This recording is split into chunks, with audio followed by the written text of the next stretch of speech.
Fastest way to make a balloon garland look more expensive.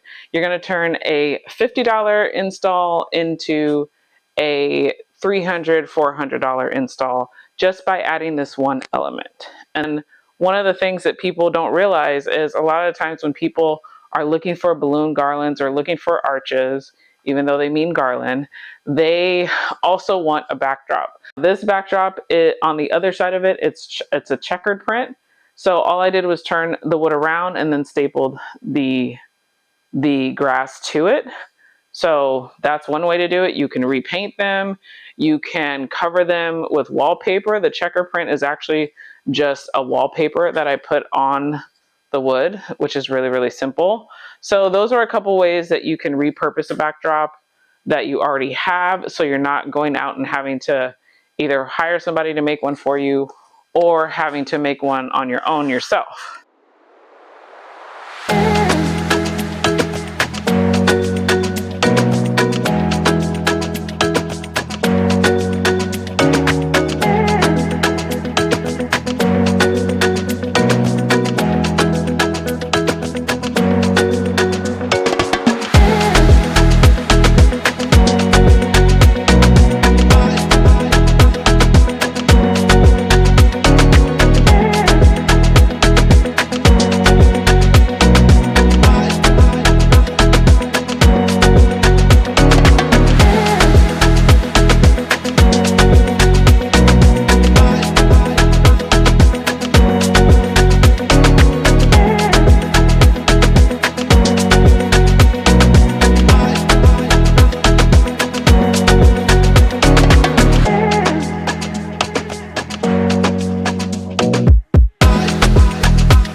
The back of the garland of the backdrop. So we're going to take the back and we're going to just basically put it flush against the bottom, but then also flush against the pole. And we're not going to cover, because there is a little adjustment thing at the bottom, but we're not going to cover that. We're just going to make sure it's flush. We're going to make sure it's in the middle of our board. And we're going to make sure it's nice and sturdy.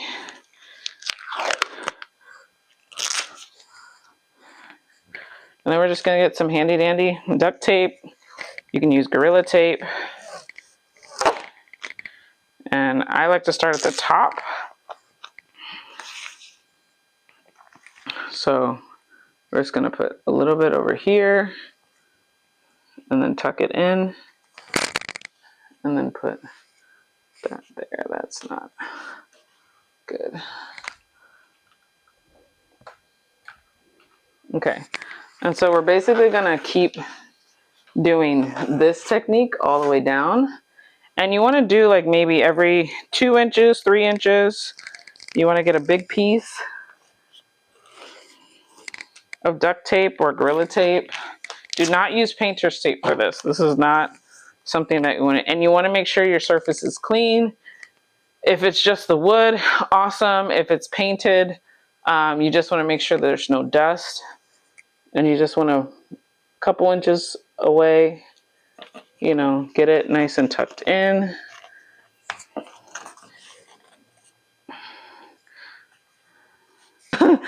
And you want to start at the bottom, maybe like 6 inches from the bottom. And you just clamp it on there like that and let go. Another thing you want to do, these, sometimes there'll be a little gap in between, but if there isn't, you can put this with it already. So I just like to make my own little rubber band. If you want to use rubber bands, that's fine, but I make my own little rubber band with my 260. I'll just do a double knot like that. All right, make my own little rubber band. And then I have this inside the clamp ready to go. Up a lot of the backdrop, and then I'm just gonna pull this. And I like to pull it and loop it around something in the back. So that way if I'm manipulating anything,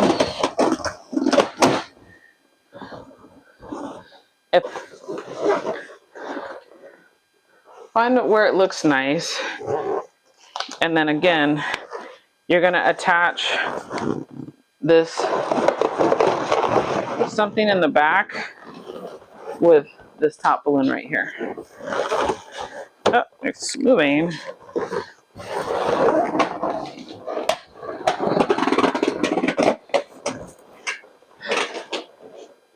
Okay, so that's that. Now at this point, you know, it's starting to move around a bit. You can play around with it, boom. And then we can keep attaching my sections like this. Take one of these.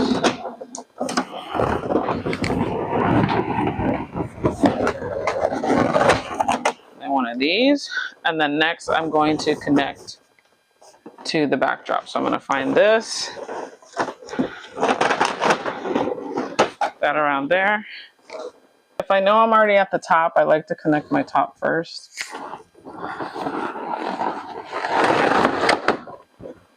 And then connect my other ones. And with this one, you can actually connect this to there and connect this to there.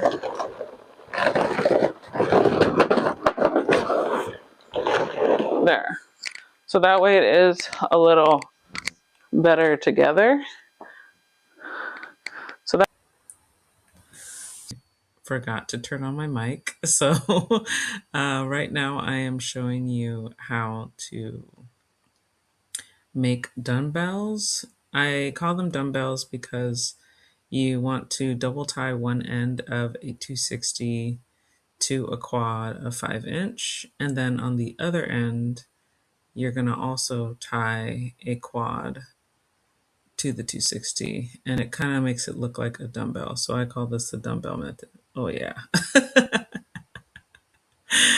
Okay, next you're going to use the open area right here. You're going to use the dumbbell to cover that area and fill in any other gaps that you may have. So you will be making several of these dumbbells, and you're only going to need to slip the open part of the 260 over where whatever balloon you want and wrap one end of the dumbbell around to where the two quads meet together to fill in the gap. So this is like a very basic method that you want to use. How to just use a shorter 260 and just nestle the open part of the 260. So then now the quads are on either side of the balloons. Instead of the same color, you can actually do opposite colors that are right next to each other. So on one side of this, I am tying a quad of green, and another end I'm tying the white color. And we're just going to slip this to where the green stays with the green that I use. So you can tie a 260 and make it a loop and then just add one quad by itself. So you're essentially using the 260 like it's a rubber band, and you're just adding it around one balloon and one quad. And so that's kind of a very quick way to just add dimension without having to have a bunch of dumbbells. And those things you can make ahead of time with the loop and the quads. So then next we're adding in our oranges, or our little cutie balloons made from the 5-inch oranges. And this, I'm just using a 260. So if you guys are interested in learning more techniques, or if you are interested in learning how to grow your balloon business, I have a free community, and I also have some digital products on my stand store that you could check out if you guys are interested in learning more or working with me. And I'll see you in the next one.